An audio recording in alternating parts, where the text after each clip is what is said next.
청구인 국회, 피청구인 법무부 장관.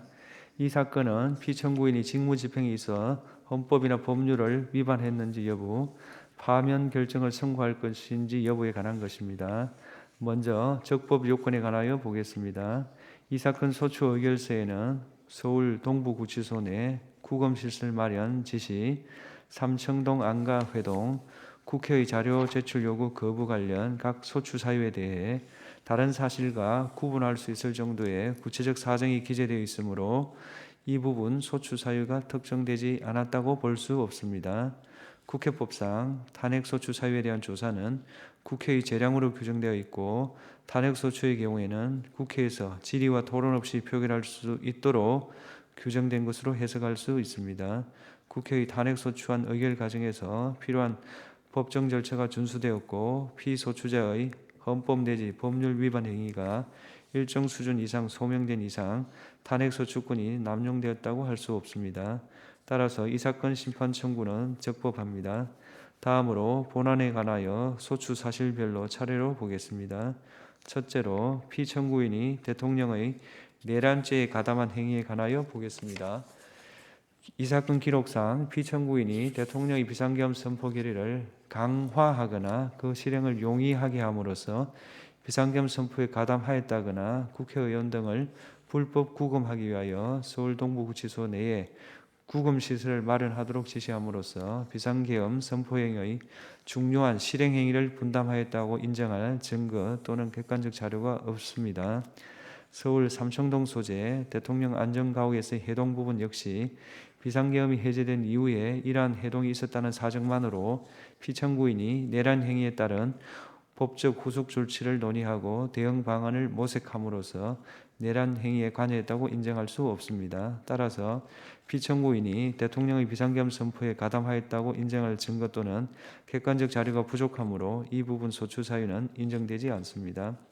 국회의 자료 제출 요구에 대한 거부 행위가 위법한지 보겠습니다. 1. 장시호 서울구치소 출정 기록 자료 제출 거부 부분에 관하여 보겠습니다. 피청구인이 국회로부터 제출을 요구받은 자료들은 그 제출 요구의 목적과 관련 있는 자료로 보이고, 수용자의 조사나 출정에 관련한 사항으로서 개인의 사생활에 관한 사항이라고 보기 어렵습니다. 국회에서의 증언 및 감정에 관한 법률 2조에 의하면 자료 제출 요구받은 자는 다른 법률 이유로 제출을 거부할 수 없으므로 공공기관의 정보 공개에 관한 법률 조항을 자료 제출 거부의 정당한 사유로 보기 어렵습니다. 따라서 피청구인 이 부분 자료 제출 거부는 국회 증언감정법 4조 1항 12조 1항을 위반한 것입니다.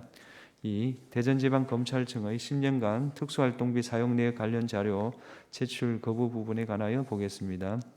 이 부분과 관련한 국회 법제사법위원회의 자료 제출 요구는 제출 요구일인 2024년 9월 27일로부터 3일 전인 2024년 9월 24일 법무부에 송달되었으므로 서류 제출 요구가 늦어도 제출 요구일 7일 전에 송달되어야 한다는 국회 증언감정법이 정한 절차를 준수하지 못하였습니다.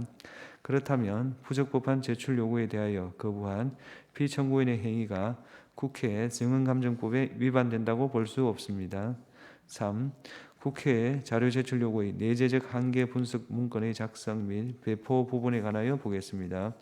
피청구인이 국회의 자료 제출 요구의 내재적 한계 분석 문건을 작성하고 이를 국회의원실에 배포한 사실은 인정되나 이와 같은 문건을 작성 배포한 행위만으로 국회의 특정한 자료 제출 요구를 거부한 행위로 평가할 수는 없습니다. 그렇다면 이 부분 소추 사실은 국회의 증언감정법이나 헌법, 정부조직법, 행정기본법 위반에 해당하지 않습니다. 국회 본회의 중 퇴장 행위가 헌법과 법률을 위반하였는지 여부에 관하여 보겠습니다. 당시 피청구인은 법률안에 대한 제2요구의 이유를 설명하기 위해 자발적으로 국회 본회의에 출석하였으므로 국회의 국무위원에 대한 출석 답변 요구를 전제로 하는 헌법 62조 2항 위반이 성립될 여지는 없습니다.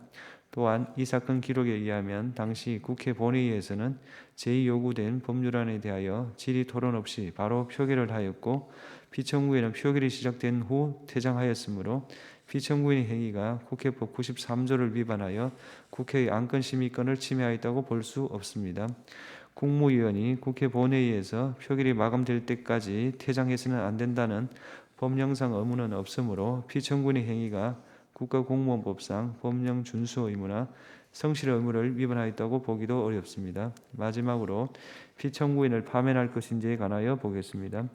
피청구인은 장시호 서울구치소 출정 기록 관련 국회의 자료 제출 요구에 정당한 이유 없이 불응함으로써 국회 정언감정법을 위반하였습니다. 그러나 국회로부터 요구받은 자료의 범위가 방대하여 피청구인으로서는 무분별한 자료 공개에 대해 우려하였을 수 있고 피청구인은 사후적으로나마 현장 검증을 통해 일부 관련 자료를 위원들에게 열람하게 하였으며 일부 위원들에게는 문제된 자료를 개별적으로 보고하기도 하였습니다. 이러한 사정을 종합하면 피청구인이 법 질서를 무시하거나 이에 역행하고자 하는 적극적 의도로 법률을 위반하였다고 보기는 어렵습니다. 따라서 피청구인의 파면을 정당화하는 사유가 존재한다고 볼 수 없습니다. 주문을 선고하겠습니다. 탄핵 사건이므로 선고 시각을 확인하겠습니다. 지금 시각은 오후 2시 11분입니다. 주문, 이 사건 심판 청구를 기각한다.